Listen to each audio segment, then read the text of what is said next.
서연아, 거기 서 있지 말고 국 좀 더 떠와라. 네, 어머님. 30년 동안 이 집 밥상은 항상 맏며느리 혼자 차리고 치웠습니다. 그날도 모두가 당연하다는 듯 앉아 있었습니다. 서연아, 괜찮아요. 금방 끝나요.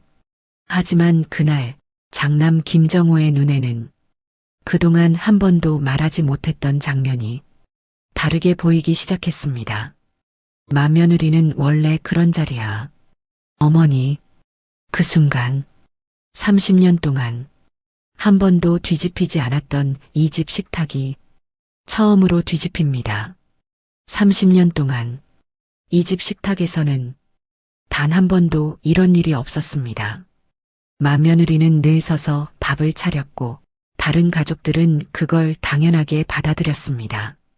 하지만 그날 밤 장남 김정호의 인내가 끝나는 순간 이 집의 식탁은 처음으로 뒤집히게 됩니다. 오늘 이야기처럼 현실보다 더 현실 같은 가족 이야기가 궁금하시다면 지금 구독과 좋아요로 채널을 응원해주세요. 그럼 가족 모임에서 벌어진 그날 밤 이야기 지금부터 시작합니다. 토요일 저녁 6시가 넘자 박복순의 아파트에서는 들깨탕 냄새가 복도까지 번지고 있었습니다. 현관 앞에 가지런히 놓인 신발만 봐도 가족들이 하나둘 모이기 시작했다는 걸 알 수 있었죠. 김정호와 이서연이 도착했을 때는 이미 김정민 가족과 김정혜 가족이 거실에 앉아 과일을 까먹고 있었습니다.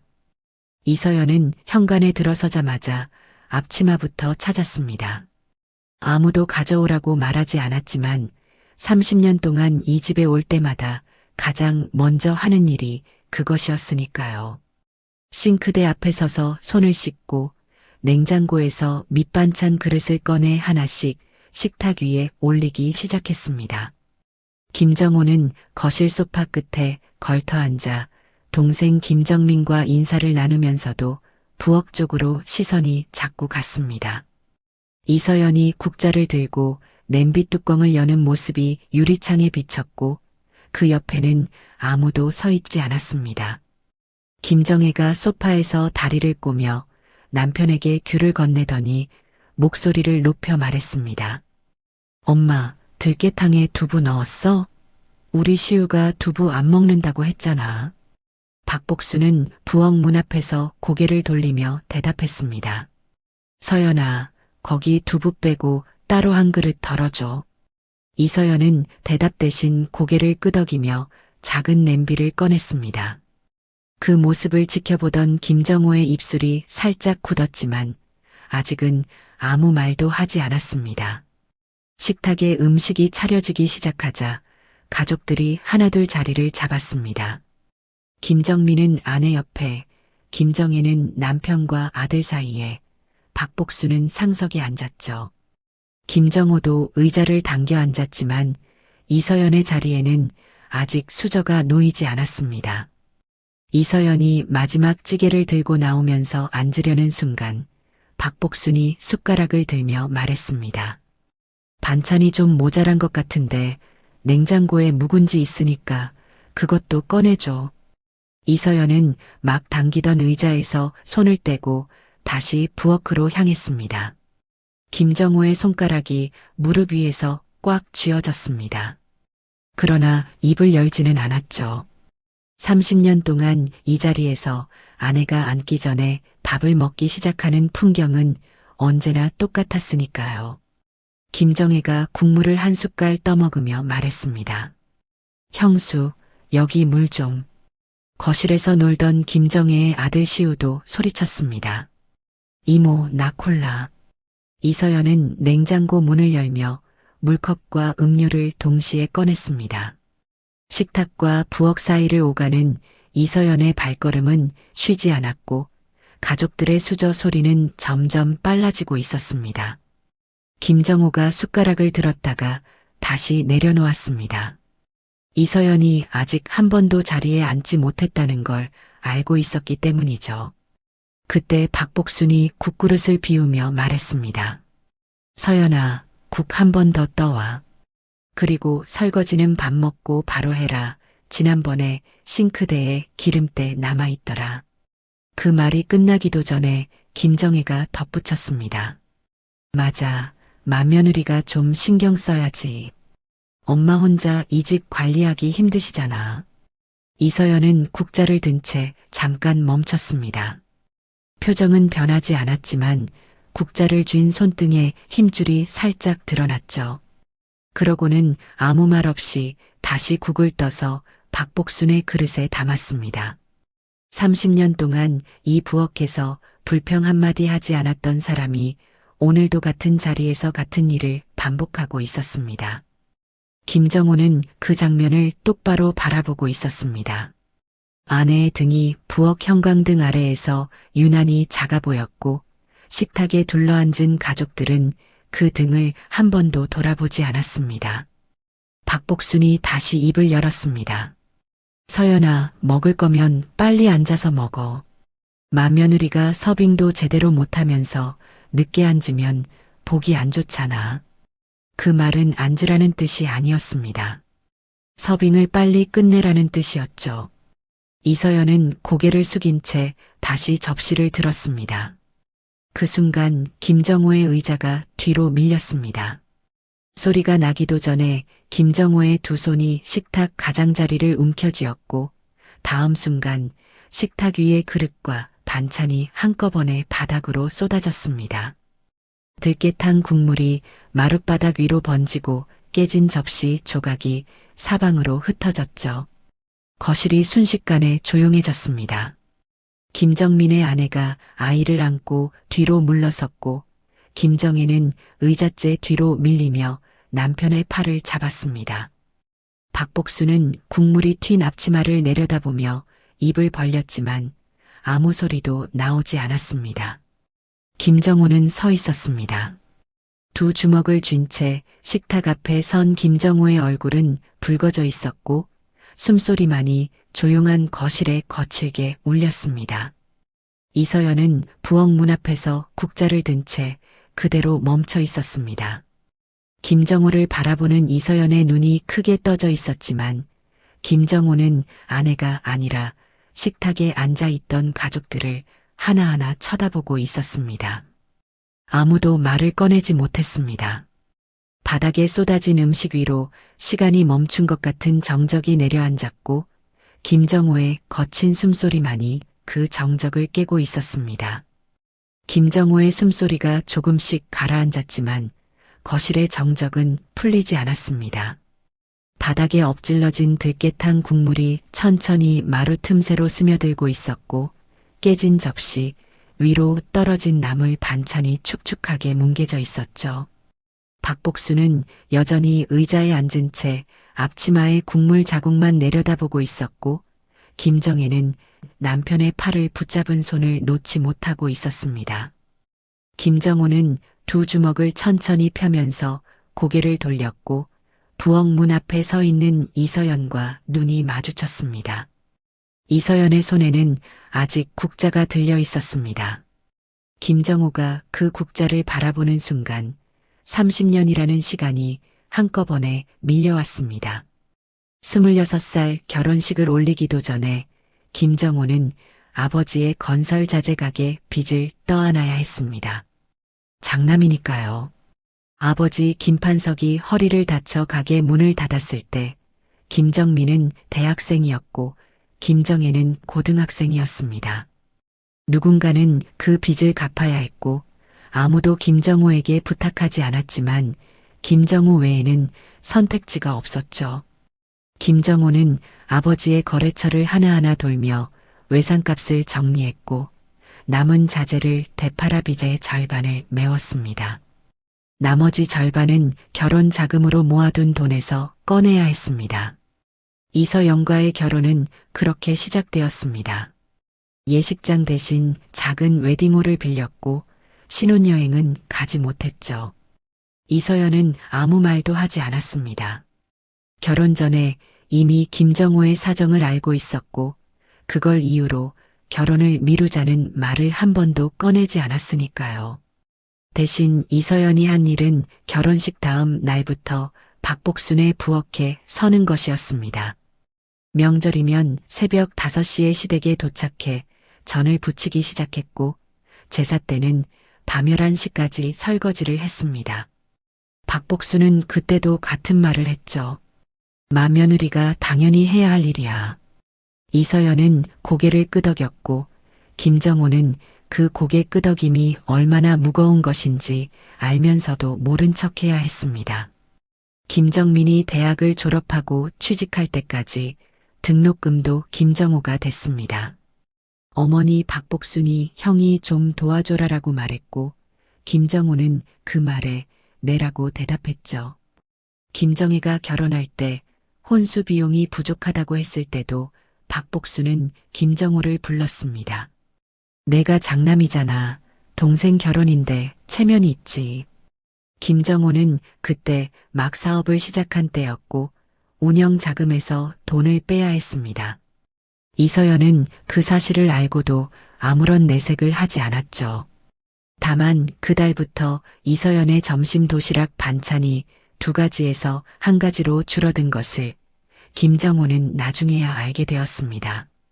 세월이 흐르면서 김정민은 대기업의 자리를 잡았고 김정혜는 남편의 사업이 잘 풀려 여유로운 살림을 꾸렸습니다. 하지만 부모님 병원비는 여전히 김정호의 몫이었죠.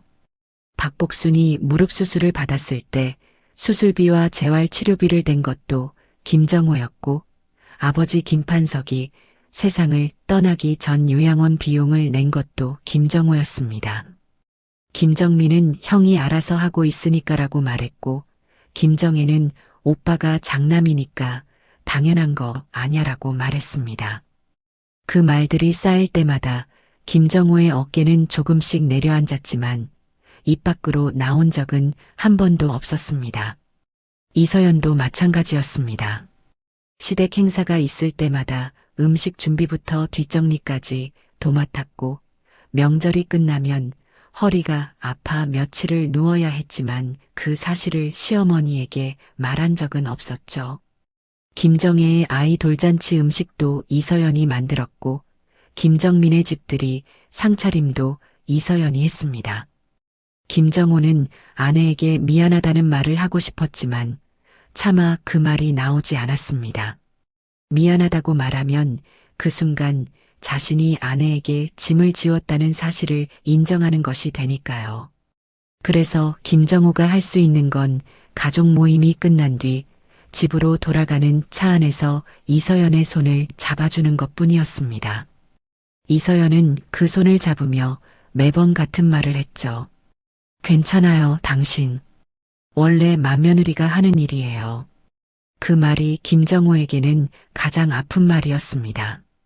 괜찮다는 말이 진심이 아니라는 걸 알았기 때문이죠. 하지만 이서연은 단 한 번도 시댁 앞에서 힘들다는 표정을 짓지 않았고 김정호의 체면을 위해 언제나 웃는 얼굴로 부엌에 섰습니다. 그 웃음이 30년 동안 얼마나 무거운 것이었는지 김정호만이 알고 있었습니다.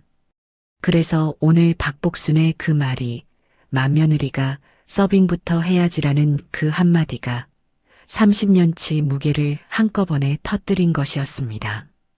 김정호는 바닥에 널브러진 그릇들을 내려다보며 숨을 고르고 있었고 이서연은 여전히 부엌 문 앞에 서서 남편의 등을 바라보고 있었습니다. 이서연의 눈가가 붉어지고 있었지만 그건 놀라움 때문이 아니었습니다. 남편이 왜 식탁을 엎었는지 30년을 함께한 이서연만은 말하지 않아도 알고 있었으니까요. 거실에는 여전히 아무도 입을 열지 못하고 있었습니다. 깨진 그릇 사이로 번진 국물이 식어가고 있었고 김정호는 고개를 들어 어머니 박복순을 바라보았습니다. 박복순은 아들의 시선을 피하듯 고개를 돌렸고 그 침묵 속에서 김정호의 입술이 천천히 떨리기 시작했습니다. 박복순이 고개를 돌린 그 순간 침묵을 깨뜨린 건 김정혜였습니다. 김정혜는 남편의 팔을 놓으며 의자에서 일어났고 바닥에 흩어진 반찬 그릇을 내려다보다가 목소리를 높였습니다. 오빠, 지금 이게 뭐 하는 거야? 가족 모임에서 식탁을 엎어? 시우도 보고 있는데 이게 사람이 할 짓이야? 김정혜의 목소리가 거실 전체에 퍼졌고 소파 뒤에 숨어 있던 시우가 엄마 쪽을 돌아보며 움찔했습니다. 김정혜의 남편이 아이를 안아 올려 방으로 데려가려 했지만 김정혜는 그쪽을 보지도 않은 채 김정호를 향해 한 걸음 다가섰습니다. 오빠가 무슨 불만이 있으면 따로 말하면 되잖아. 왜 엄마 앞에서 온 가족이 모인 자리에서 이런 식으로 해? 김정혜의 얼굴이 붉어져 있었고 목소리에는 분노보다 당황한 기색이 더 짙었습니다. 그러더니 시선을 부엌 쪽으로 돌렸죠. 형수도 형수야. 오빠가 이러는 걸 왜 못 말려? 평소에 집에서 얼마나 불만을 쌓았으면 남편이 식탁을 엎겠어. 이서연은 국자를 내려놓으며 입술을 달싹였지만 말이 나오지 않았습니다.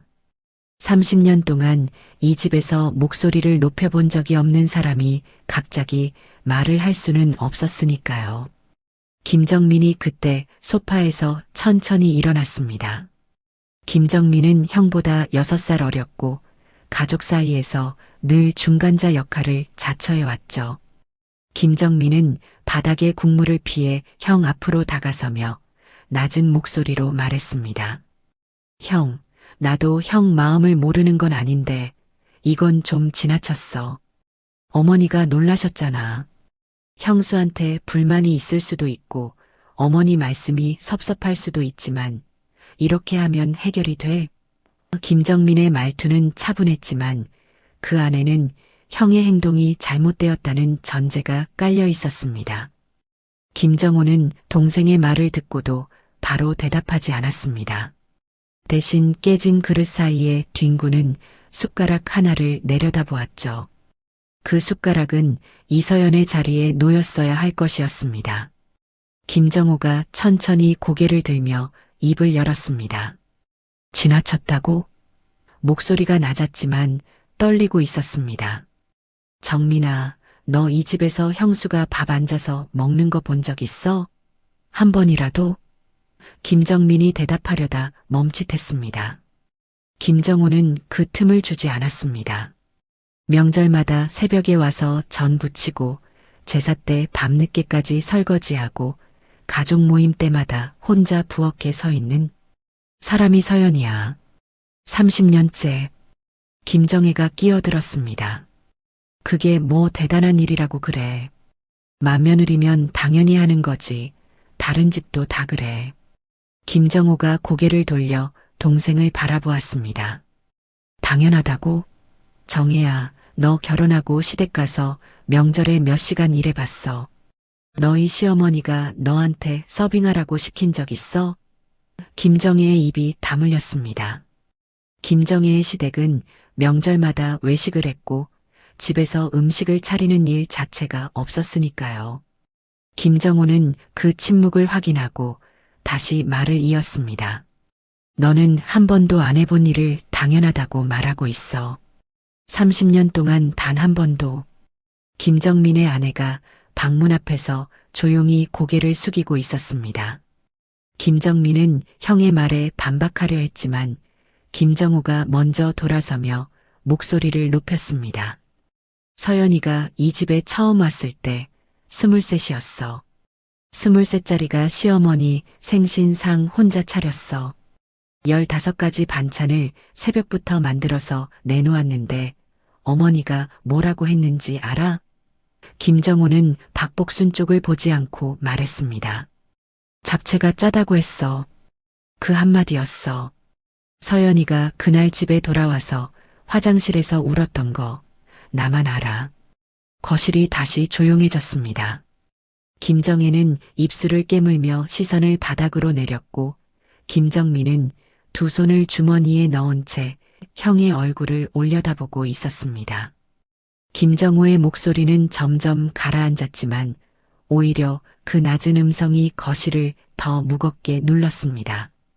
정민이 너 대학 졸업할 때 축의금 낸 거 누가 준비했는지 알아? 서연이야. 정혜, 너 돌잔치 음식 만든 거 누군지 기억해? 서연이야. 아버지 제사상 매년 누가 차렸어? 서연이야. 김정호는 한마디 한마디를 또박또박 내뱉었고 그때마다 이서연의 이름이 거실 공기를 가르며 박혔습니다. 이서연은 부엌 문턱에 등을 기댄 채 고개를 숙이고 있었습니다. 눈가에 고인 것이 흘러내렸지만 손으로 닦지 않았죠. 김정호가 아내 쪽으로 한 걸음 다가서며 말했습니다. 이 사람이 30년 동안 이 집에서 한 일을 이 자리에 앉은 사람 중에 누가 한 번이라도 고맙다고 말한 적 있어?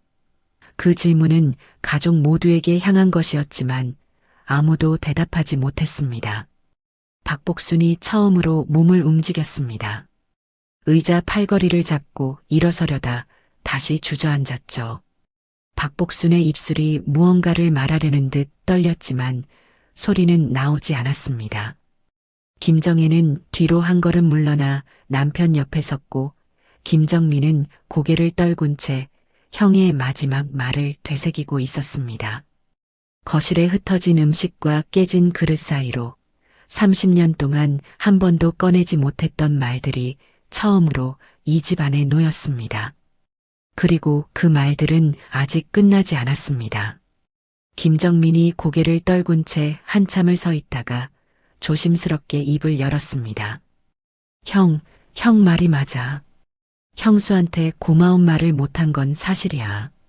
근데 형, 이건 그냥 서운함의 문제잖아. 앞으로 모임 때 다 같이 준비하면 되는 거 아니야? 김정민은 상황을 수습하려는 듯 목소리를 부드럽게 깔았지만 김정호의 표정은 풀리지 않았습니다. 오히려 동생의 말을 듣고 나서 김정호의 눈빛이 더 단단하게 굳었죠. 서운함? 김정호가 되물었습니다. 정민아, 서운함이 아니야. 김정호는 한 발짝 뒤로 물러서며 거실벽에 등을 기댔습니다. 30년 동안 꺼내지 않았던 이야기를 시작하려면 어딘가에 기대지 않고는 서 있을 수 없었던 것처럼요.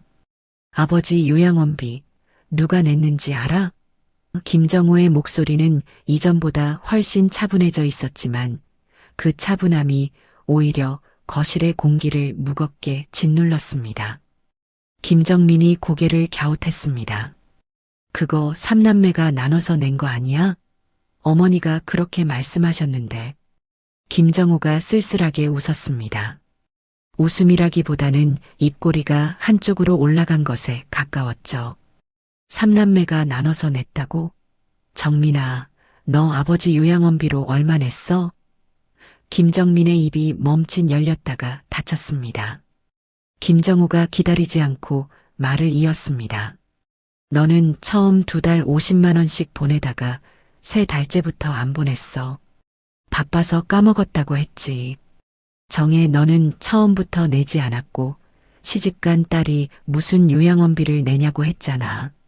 김정혜가 입술을 달싹이며 무언가를 말하려 했지만 김정호가 먼저 손을 들어 제지했습니다. 탓하려고 꺼내는 게 아니야. 김정호의 목소리가 낮게 깔렸습니다. 사실을 말하는 거야. 아버지 요양원비 3년치 전부 내가 냈어. 어머니한테 매달 보낸 생활비도 내가 냈고 이 집 보일러 교체한 거, 화장실 수리한 거, 거실 장판 바꾼 거 전부 내 돈이야. 김정민의 눈이 커졌습니다. 김정혜는 고개를 돌려 박복순을 바라보았죠. 박복순은 의자 팔걸이를 쥔 손에 힘을 주며 시선을 바닥에 고정한 채 아무 말도 하지 않았습니다.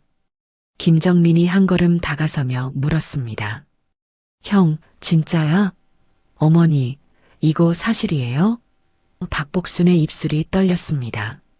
부정하고 싶었지만 부정할 수 없는 사실이었으니까요. 박복순이 간신히 입을 열었습니다. 그때 정우가 알아서 하겠다고 했어.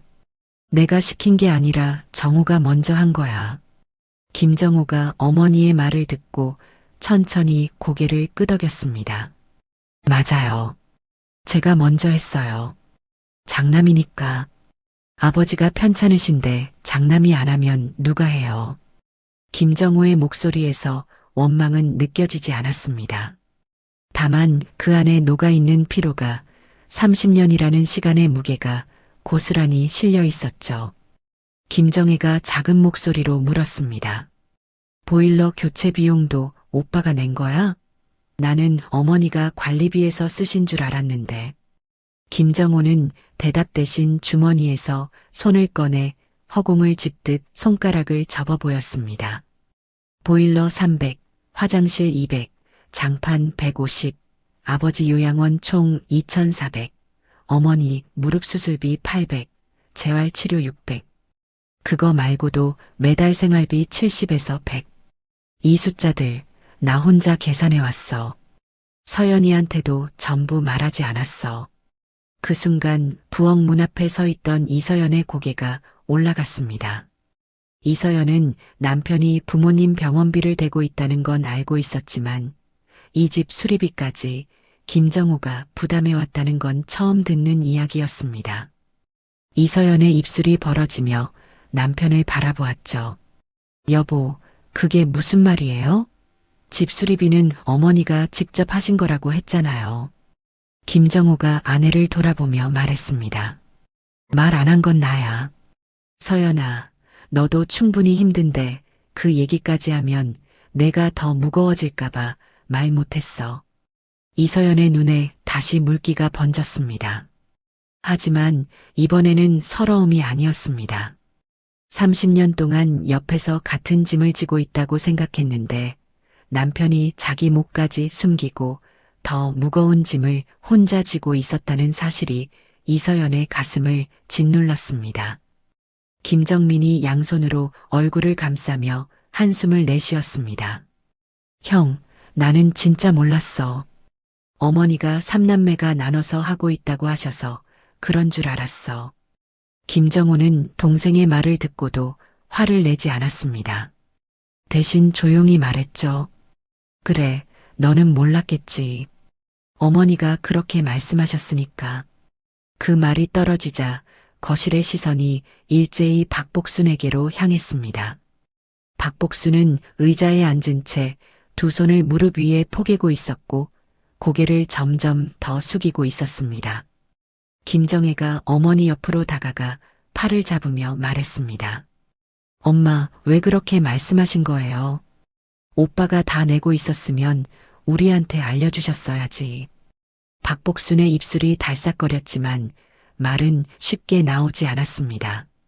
오랫동안 장남에게 기대는 것을 당연하게 여겨왔던 사람이 그 당연함이 무너지는 순간을 처음으로 마주하고 있었으니까요. 박복순이 간신히 내뱉은 말은 짧았습니다. 정우가 알아서 한다고 했으니까 그런 줄 알았어. 그 한마디가 거실에 떨어졌고 아무도 그 말을 받아주지 않았습니다. 김정호는 어머니의 대답을 듣고 더 이상 말을 이어가지 않았습니다. 이미 꺼낼 것은 꺼냈고 그 이상 어머니를 몰아세울 마음은 없었으니까요. 다만 김정호의 시선이 마지막으로 향한 곳은 다시 이서연이었습니다. 부엌 문틀에 등을 기대고 서 있는 아내의 손이 앞치마 끝을 움켜쥐고 있었고 이서연은 남편이 쏟아낸 숫자들을 하나하나 머릿속에서 되짚고 있었습니다. 그 숫자들 사이에 자신이 모르고 지나친 남편의 밤들이 혼자 계산기를 두드리며 새벽까지 앉아 있었을 남편의 뒷모습이 겹쳐지고 있었습니다. 이서연의 손이 앞치마 끝을 쥔 채 미세하게 떨리고 있었습니다. 남편이 꺼내놓은 숫자들이 아직 거실 공기 속에 남아 있었고 그 숫자들 사이사이에 자신이 몰랐던 시간들이 끼어 있다는 사실이 이서연의 가슴을 계속 짓눌렀죠. 김정호는 이서연의 떨림을 보았지만 다가가지 않았습니다. 지금 이 자리에서 아내를 위로하면 그것으로 끝나버릴 것 같았기 때문입니다. 30년 동안 끝나버리게 놔두었던 것들을 오늘은 끝내지 않을 생각이었습니다. 김정호가 시선을 돌려 엎어진 식탁을 바라보았습니다. 식탁 다리 하나가 비스듬히 기울어져 있었고 그 위에 놓였던 밥그릇 하나가 뒤집힌 채 마루 위에 걸쳐 있었습니다. 김정호는 그 밥그릇을 오래 들여다보았습니다. 뒤집힌 밥그릇 안쪽에 밥알 몇 개가 붙어 있었고 그 밥알들이 식어서 굳어가고 있었죠. 김정호가 천천히 입을 열었습니다. 저 밥그릇 서연이 자리에 놓인 거였어. 아무도 반응하지 않았습니다. 김정호가 고개를 돌려 가족들을 하나하나 바라보며 다시 말했습니다. 이 집에서 서연이가 밥을 제대로 앉아서 먹은 날이 있었냐고. 그 질문은 조용했습니다. 고함도 떨림도 아니었죠. 하지만 그 조용함이 이 거실에서 터져나온 어떤 소리보다도 무거웠습니다. 김정민이 형의 눈을 마주하다가 시선을 내렸고 김정혜는 입술을 깨문 채 바닥에 흩어진 반찬을 바라보았습니다. 박복수는 의자에 앉은 자세 그대로 미동도 하지 않았죠. 김정호는 대답을 기다렸습니다. 30초가 지나고 1분이 지났지만 아무도 입을 열지 못했습니다. 김정호가 한 걸음 뒤로 물러서며 벽에 기댄 등을 세웠습니다. 명절 때마다 이 식탁에 12명이 앉았어. 서연이가 만든 음식을 12명이 먹었지. 근데 서연이는 한 번도 그 12명 중 한 명이 된 적이 없어. 김정호의 목소리가 갈라졌지만 멈추지 않았습니다. 음식 내오고 물 따르고 빈 접시 치우고 국 더 끓이고 다 먹을 때쯤 부엌에 들어가서 찬밥에 국물 말아서 혼자 서서 먹었어. 그게 30년이야. 김정호가 손등으로 눈가를 훔쳤습니다. 나는 그걸 알면서도 한 번도 숟가락을 놓지 못했어. 같이 기다려준 적이 없어. 그게 내 잘못이야. 김정민의 아내가 방문 틈 사이로 고개를 내밀고 있었습니다. 평소에는 가족 일에 끼어들지 않던 사람이었지만 김정호의 말이 방 안까지 들려오자 문 앞에 선 채 듣고 있었죠. 김정민이 아내 쪽을 슬쩍 돌아보았다가 다시 형을 바라보며 입을 열었습니다. 형, 나도 그건 생각을 못했어. 형수가 매번 부엌에 계시는 게 당연한 줄 알았어. 미안해, 형. 김정민의 사과는 진심이 담겨 있었지만 김정호는 동생의 미안함을 받을 준비가 되어 있지 않았습니다. 나한테 미안해하지 마. 서연이한테 해. 김정혜가 그때까지 입을 다물고 있다가 작은 목소리로 말했습니다. 형수가 그렇게 힘들었으면 한마디 하지 그랬어. 말을 해야 알지. 아무 말도 안 하고 있으면 누가 알아. 김정호가 동생을 돌아보았습니다. 정혜야, 말을 못한 거야. 이 집에서 며느리가 힘들다고 말할 수 있는 자리가 있었어? 한 번이라도 서연이한테 힘들지 않냐고 물어본 사람이 이 안에 있어? 김정혜의 입이 다시 닫혔습니다. 김정호의 질문은 대답을 요구하는 것이 아니었습니다. 대답할 수 없다는 걸 확인시키는 것이었죠. 박복순이 의자에서 몸을 앞으로 숙이며 작게 중얼거렸습니다. 그래도 서연이가 싫다고 한 적은 없잖아. 김정호가 어머니를 바라보았습니다. 눈빛이 차갑지는 않았지만 그 안에 담긴 피로가 30년의 두께로 응축되어 있었죠. 어머니, 싫다고 말 못하는 게 좋아서 안 한 거라고 생각하세요? 며느리가 시어머니 앞에서 싫다고 말하면 어떻게 되는지 서연이가 모를까요? 박복순의 입이 달싹거리다 닫혔습니다. 김정호의 말은 어머니를 공격하는 것이 아니었지만 그 사실이 오히려 박복순의 가슴을 더 깊이 찔렀습니다. 거실에 다시 침묵이 내려앉았습니다. 김정민은 소파 팔걸이에 손을 올린 채 고개를 숙이고 있었고 김정혜는 남편 뒤에 서서 시선을 창밖으로 돌리고 있었죠. 바닥에 쏟아진 음식은 이미 차갑게 식어 있었고 거실 형광등만이 그 위를 무심하게 비추고 있었습니다. 그때 부엌 문 앞에서 소리가 났습니다. 이서연이 국자를 싱크대 위에 내려놓은 소리였죠. 이서연이 천천히 고개를 들었습니다. 30년 동안 이 집에서 고개를 숙이고 있던 사람이 처음으로 시선을 올려 가족들의 얼굴을 하나하나 바라보았습니다. 김정혜의 눈을 보았고, 김정민의 눈을 보았고, 마지막으로 박복순의 눈을 보았습니다. 이서연의 눈가는 붉었지만 눈물은 멈춰 있었습니다. 울음 너머에 있는 어떤 감정이 이서연의 표정을 단단하게 잡고 있었죠. 분노도 서러움도 아닌 그 감정은 30년 동안 바닥에 가라앉아 있다가 오늘 처음으로 수면 위로 올라온 것이었습니다. 김정호가 아내의 시선을 알아챘습니다. 이서연이 고개를 들고 있다는 것, 가족들을 똑바로 바라보고 있다는 것, 그 사실만으로도 김정호의 숨이 잠깐 멈췄습니다. 30년 동안 한 번도 본 적 없는 아내의 모습이었으니까요. 이서연은 아무 말도 하지 않았습니다. 하지만 그 침묵이 이 거실에서 어떤 말보다 또렷하게 울리고 있었습니다. 앞치마를 쥐고 있던 이서연의 손이 천천히 풀렸고 그 손이 앞치마 끈 위로 올라가 매듭을 만지작거렸습니다. 아직 풀지는 않았지만 이서연의 손끝이 매듭 위에 멈춰 있다는 것을 김정호는 놓치지 않았습니다. 이서연의 손가락이 앞치마 매듭 위에서 멈춰 있던 그 순간 김정호가 먼저 움직였습니다. 벽에서 등을 떼며 한 걸음 앞으로 나선 김정호의 시선은 더 이상 바닥에 쏟아진 음식이나 깨진 그릇을 향하지 않았습니다. 김정호는 가족들을 한번 둘러본 뒤 어머니 박복순을 똑바로 바라보았죠. 박복순은 의자에 앉은 채 아들의 시선을 피하지 못하고 고개를 약간 돌린 자세로 굳어 있었습니다. 김정호가 입을 열었습니다. 어머니, 오늘 할 말은 다 했습니다. 목소리가 낮았지만 떨림은 없었습니다.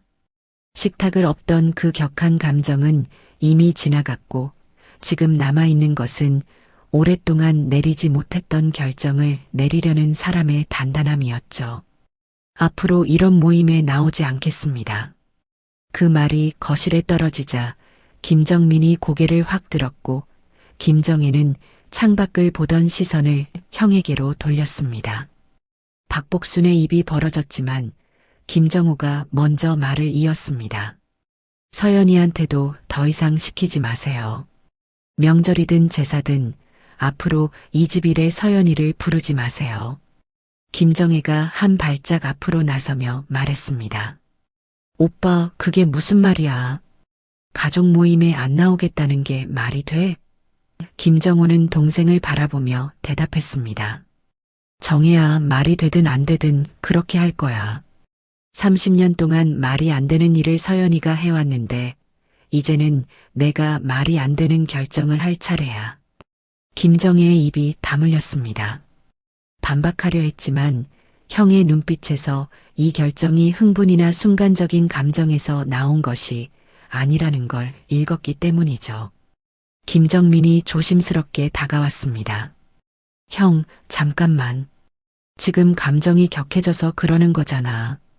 좀 시간을 두고 다시 생각해봐. 가족인데 아예 안 나오겠다는 건 너무 극단적이야. 김정호가 동생을 돌아보았습니다. 정민아, 나 지금 격하지 않아. 오히려 이렇게 차분한 적이 없어. 김정호의 말투는 실제로 평온했습니다. 식탁을 엎었던 사람과 같은 사람이라고는 믿기 어려울 만큼 고요했죠. 30년 동안 생각할 시간은 충분히 있었어. 다만 결정을 못 내리고 있었던 거야. 오늘 내린 거고.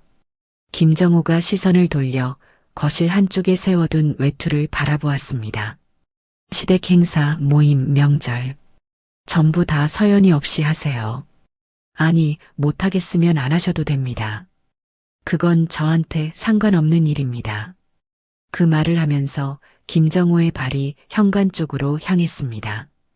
김정민이 형의 팔을 잡으려 했지만 김정호는 이미 외투를 집어들고 있었죠.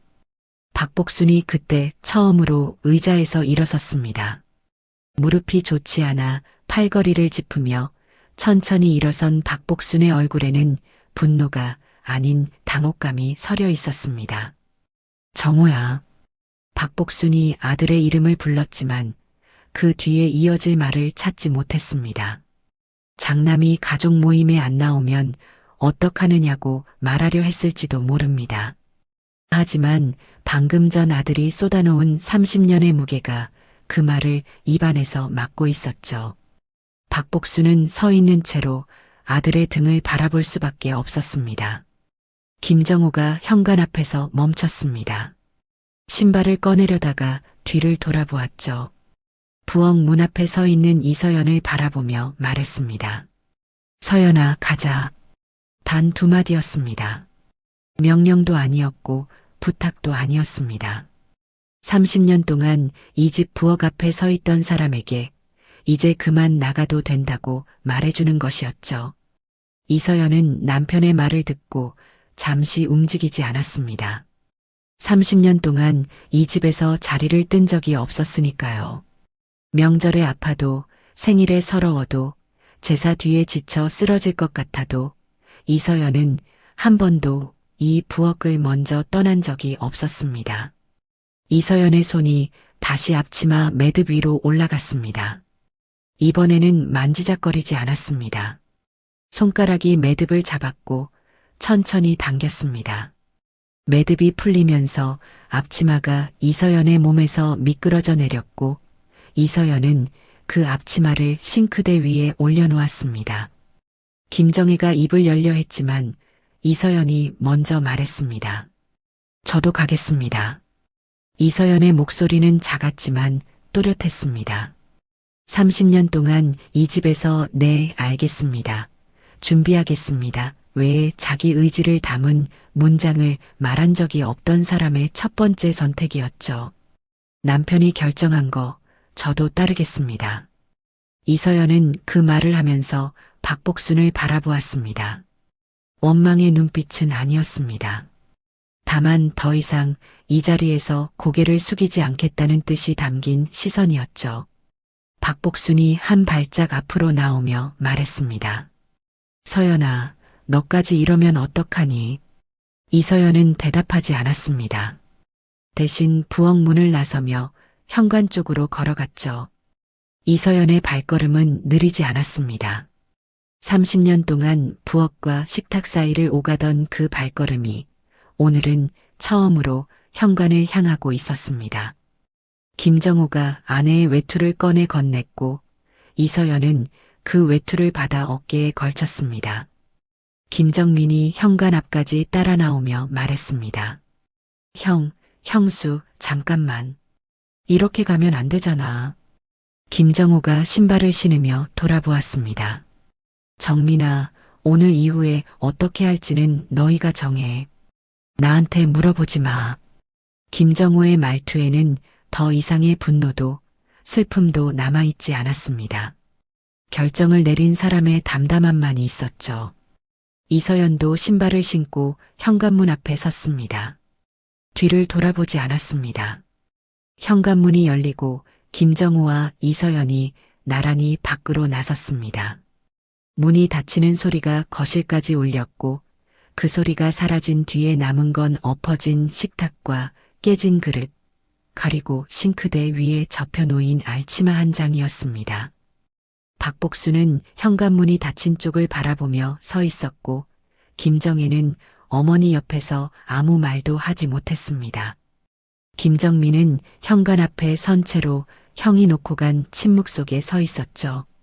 거실 형광등이 바닥에 흩어진 음식 위를 비추고 있었고 그 빛 아래서 아무도 움직이지 않았습니다. 현관문이 닫힌 뒤에도 박복순의 아파트에서는 한참 동안 아무도 움직이지 않았습니다. 김정민이 먼저 바닥에 쏟아진 음식을 치우기 시작했고 김정혜는 깨진 그릇 조각을 쓰레받기에 담으며 한마디도 하지 않았죠. 박복수는 거실 의자에 다시 앉아 싱크대 위에 접혀있는 앞치마를 바라보고 있었습니다. 그날 밤 김정민은 아내에게도 형이 한 말을 전하지 못했고 집으로 돌아가는 차 안에서 내내 핸들만 잡은 채 침묵했습니다. 며칠이 지나도 김정호에게서 연락은 오지 않았습니다. 김정민은 매일 아침 형의 이름이 뜬 메시지 창을 열어보았지만 마지막 대화는 모임 전날 내일 몇 시에 가라는 형의 질문에 6시쯤이라고 답한 것이 전부였죠. 김정민은 먼저 연락하려다가 매번 손가락을 멈췄습니다. 뭐라고 말해야 할지 알 수 없었으니까요. 미안하다고 하기엔 무엇이 미안한지 아직 정리가 되지 않았고 괜찮다고 하기엔 형이 쏟아놓은 숫자들이 머릿속에서 지워지지 않았습니다. 나흘째 되는 수요일 오후 김정민은 퇴근길에 형의 집 앞에 차를 세웠습니다. 계획한 것은 아니었습니다. 회사에서 나와 집으로 향하던 차가 어느 순간 형의 아파트 방향으로 돌아가 있었던 거죠. 주차장에 차를 대고 올려다본 형의 집 창문에 불이 켜져 있었습니다. 김정민은 차에서 내려 현관 비밀번호를 누르려다가 손을 거두고 초인종을 눌렀습니다. 예전 같았으면 비밀번호를 눌러 들어갔겠지만 지금은 그렇게 할 수 없었습니다. 문을 연 건 이서연이었습니다. 이서연은 김정민을 보고 잠깐 멈칫했지만 이내 문을 열며 안으로 들어오라고 했죠. 거실에 김정호가 소파에 앉아 있었습니다. 텔레비전은 꺼져 있었고 탁자 위에 종이 한 장과 계산기가 놓여 있었습니다. 김정호는 동생을 보고도 놀라지 않았습니다. 언젠가는 올 줄 알았다는 듯 고개를 끄덕이며 맞은편 의자를 가리켰죠. 이서연이 물 한 잔을 내오고 부엌으로 들어가려 하자 김정호가 말했습니다. 서연아, 너도 앉아. 이서연은 잠깐 망설이다가 소파 끝에 걸터 앉았습니다. 김정민이 먼저 입을 열었습니다. 형, 그날 이후로 계속 생각했어. 김정호는 대답하지 않고 동생을 바라보았습니다. 김정민이 물컵을 두 손으로 감싸며 말을 이었죠. 형이 말한 거, 요양원비, 수술비, 집 수리비. 나는 진짜 몰랐어. 어머니가 셋이 나눈다고 했을 때 그 말을 그대로 믿었어. 의심을 안 한 게 아니라 의심할 생각 자체를 안 했어. 김정민의 목소리가 낮아졌습니다. 형이 알아서 하고 있으니까 괜찮은 줄 알았어. 아니, 솔직히 말하면 괜찮은지 안 괜찮은지 안 물어본 거야. 내가. 김정호가 탁자 위의 종이를 한번 내려다보았습니다. 거기에는 날짜와 금액이 빼곡하게 적혀 있었죠. 김정호가 그 종이를 접으며 말했습니다. 정민아, 나는 내가 돈을 안 낸 걸 탓하려는 게 아니야. 내가 장남이고 내가 하겠다고 한 거 맞아. 근데 그게 당연한 건 아니잖아. 김정민이 고개를 끄덕였습니다. 알아, 형. 이제는 알아. 그 짧은 대답에 김정호의 어깨가 아주 조금 내려갔습니다. 30년 동안 올라가 있던 어깨가 미세하게 풀린 것이었죠. 김정민이 시선을 이서연 쪽으로 돌렸습니다. 형수, 그동안 미안했어요. 모임 때마다 형수가 부엌에 계시는 걸 보면서도 한 번도 도와드린 적이 없었어요. 당연한 거라고 생각했어요. 근데 당연한 게 아니었죠. 이서연은 잠깐 눈을 내리깔았다가 조용히 말했습니다. 정민 씨, 저는 괜찮아요. 남편이 그날 제 대신 말해줬으니까 그걸로 충분해요. 이서연의 목소리에는 서러움이 아닌 담담함이 묻어 있었고 김정민은 그 담담함이 오히려 가슴에 더 깊이 박혔습니다. 김정민이 물컵을 내려놓으며 형을 바라보았습니다. 형, 내가 어머니한테 이야기할게. 김정호가 눈을 들어 동생을 보았습니다. 뭘? 김정민이 등을 소파에서 떼며 말했습니다. 형이 그동안 한 일, 형수가 그동안 한 일, 어머니가 알고 계신 것도 있겠지만 제대로 듣지 못하신 것도 있을 거야. 그날 형이 식탁을 엎었을 때 어머니가 놀라서 제대로 못 들으셨을 수도 있고 김정호는 동생의 제안에 바로 대답하지 않았습니다. 잠시 생각하더니 낮은 목소리로 말했죠. 내가 알아서 해. 나는 더 이상 어머니한테 할 말이 없어. 김정민이 고개를 끄덕이며 자리에서 일어났습니다. 현관으로 향하다가 멈추며 돌아보았죠. 형, 나 어머니 댁에 가서 이야기하고 올게. 정혜한테도 연락할 거야. 김정호는 소파에 앉은 채 고개만 돌려 동생을 보았습니다. 대답은 하지 않았지만 동생이 그렇게 하겠다는 것을 막지도 않았죠. 김정민이 현관문을 나서며 신발을 신는 동안 이서연이 자리에서 일어나 물컵을 치우려 했습니다. 김정호가 손을 뻗어 이서연의 팔을 가볍게 잡았습니다. 두고 가, 내가 치울게. 이서연은 잠깐 남편의 손을 내려다보다가 다시 소파에 앉았습니다. 현관문이 닫히고 김정민은 어머니 집으로 향했습니다. 차 안에서 형이 했던 말들을 하나하나 되짚었죠. 요양원비 3년치, 수술비, 재활비, 매달 생활비, 집 수리비.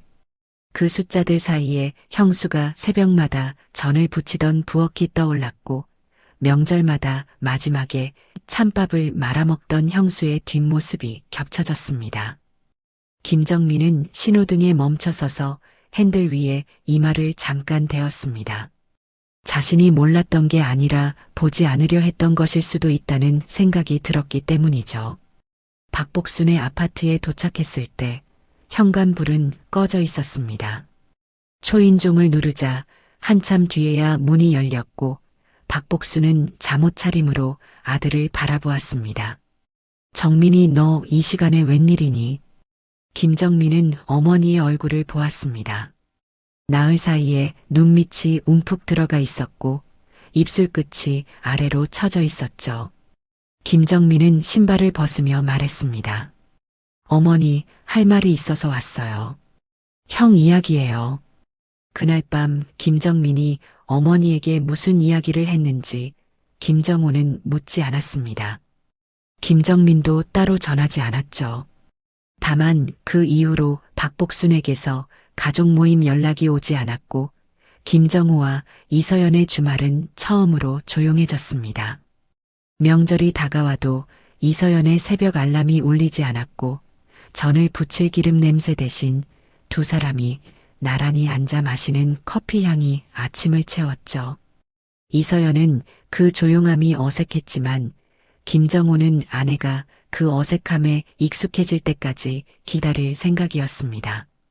석 달이 흘렀습니다.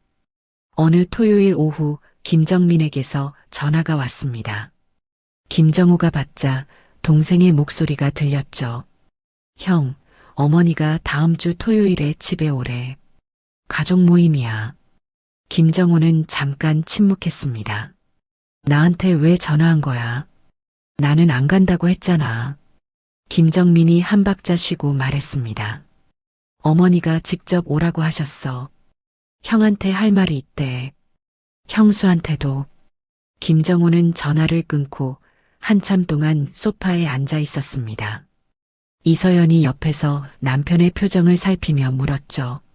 누구 전화예요? 김정호가 대답했습니다. 어머니가 다음 주에 오래. 이서연의 손이 무릎 위에서 살짝 움찔했지만 고개를 끄덕이며 말했습니다. 가봐야죠. 다음 주 토요일 김정호와 이서연이 박복순의 아파트 앞에 섰습니다.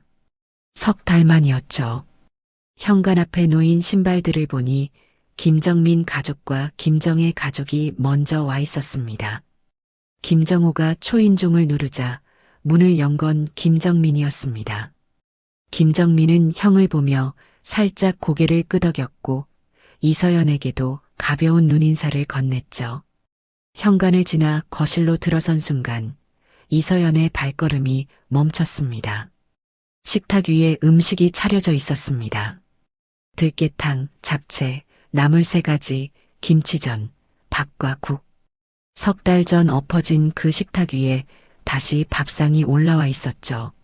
하지만 이서연이 멈춘 이유는 음식 때문이 아니었습니다. 부엌에 박복순이 서 있었기 때문입니다. 앞치마를 두르고 국자를 들고 냄비 앞에 서 있는 사람이 시어머니였습니다.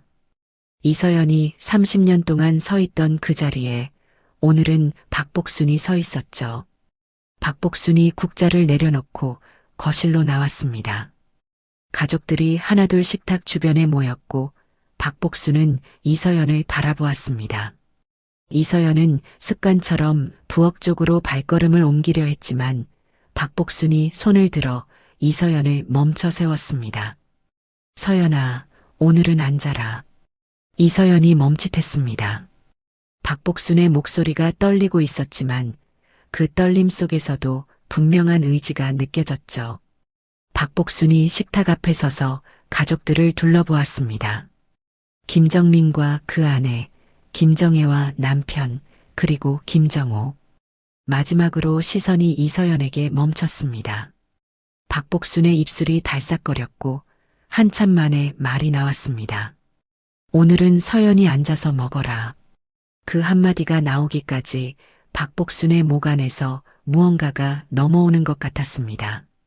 30년 동안 당연하다고 여겼던 것들이 당연하지 않았다는 사실을 인정하는데 석 달이 걸렸고 그 석 달 동안 박복순은 혼자 부엌에 서서 밥을 차려본 적이 없는 자신을 마주해야 했으니까요. 박복순이 말을 이었습니다. 그동안 우리 집 밥상은 서연이가 차려준 거였다. 거실이 조용해졌습니다. 김정혜가 고개를 숙였고 김정민은 형 쪽을 슬쩍 바라보았죠. 박복순의 눈가에 물기가 맺혔지만 박복순은 닦지 않았습니다. 명절마다, 제사마다, 모임마다 서연이가 새벽부터 와서 다 했어. 나는 그게 맏며느리 할 일이라고 생각했는데 박복순의 목소리가 갈라졌습니다. 그게 아니었어. 서연이가 해준 거였어. 서연이가 안 했으면 이 집 밥상은 한 번도 차려진 적이 없었어. 이서연의 눈에서 눈물이 흘렀습니다. 소리 없이 한 줄기가 볼을 타고 내려왔죠. 30년 동안 이 집에서 듣지 못했던 말이었습니다. 고맙다는 말도 수고했다는 말도 아닌 서연이가 했다는 인정. 그 인정이 이서연의 30년을 처음으로 제자리에 놓아주었습니다. 이서연은 눈물을 손등으로 훔치며 고개를 끄덕였지만 말은 하지 못했습니다. 말이 필요하지 않았으니까요. 김정호는 서 있었습니다. 아내의 눈물을 보았고 어머니의 떨리는 목소리를 들었습니다. 김정호의 입술이 떨렸지만 아무 말도 하지 않았죠. 대신 이서연의 옆에 놓인 의자를 당겨 아내의 등에 손을 가볍게 얹으며 말했습니다. 서연아, 앉아. 이서연이 의자에 앉았습니다. 30년 만에 처음으로 음식을 나르지 않고 접시를 치우지 않고 부엌과 식탁 사이를 오가지 않고 가족들과 같은 식탁에 앉았습니다. 김정호가 아내 옆에 조용히 자리를 잡았고 이서연의 앞에 밥그릇과 수저가 놓였습니다. 박복순이 부엌으로 돌아가 국냄비를 들고 나왔습니다. 가족들의 그릇에 하나하나 국을 떠주었죠. 이서연의 그릇에도 국을 담았습니다. 박복순의 손이 떨려서 국물이 조금 흘렀지만 아무도 그 떨림을 지적하지 않았습니다. 김정혜가 자리에서 일어나 냅킨을 가져다 흘린 국물을 닦았고 김정민의 아내가 반찬 접시를 식탁 가운데로 밀어주었습니다. 작은 움직임들이었지만 30년 동안 이 식탁에서 한 번도 일어나지 않았던 일들이었죠. 김정호가 숟가락을 들었습니다. 이서연도 숟가락을 들었습니다. 박복순이 마지막으로 자리에 앉으며 식탁을 둘러보았죠. 6개의 밥그릇 앞에 6명이 앉아 있었고 부엌에 혼자 서 있는 사람은 아무도 없었습니다. 박복순이 숟가락을 들며 낮게 말했습니다. 먹자. 그 한마디에 수저 소리가 시작되었고 들깨탕에서 올라오는 김이 6사람의 얼굴 위로 퍼졌습니다. 이서연은 국을 한 숟갈 떠 입에 넣었습니다. 시어머니가 끓인 국이었죠. 간이 조금 짰지만 이서연은 물을 찾지 않았습니다. 그 국의 맛이 어떠하든 30년 만에 처음으로 누군가가 자신을 위해 끓여준 국이었으니까요. 김정호가 옆에서 조용히 밥을 먹으며 아내의 손등을 한번 가볍게 두드렸습니다. 이서연은 고개를 돌려 남편을 바라보았고 김정호는 아무 말 없이 웃었습니다. 식탁 위에 더 이상 치워야 할 접시도 나르라는 지시도 혼자 서 있어야 할 자리도 없었습니다. 그 집의 식탁은 그날 처음으로 모두가 같은 자리에 앉아 같은 밥을 먹는 자리가 되었습니다. 그날 이후 그 집의 식탁은 조금 달라졌습니다. 누군가는 처음으로 자리에 앉아 밥을 먹었고 누군가는 처음으로 미안하다는 말을 배웠습니다. 오랫동안 당연하게 여겨졌던 것들이 사실은 누군가의 희생 위에 놓여 있었다는 것을 그제야 모두가 알게 되었기 때문입니다.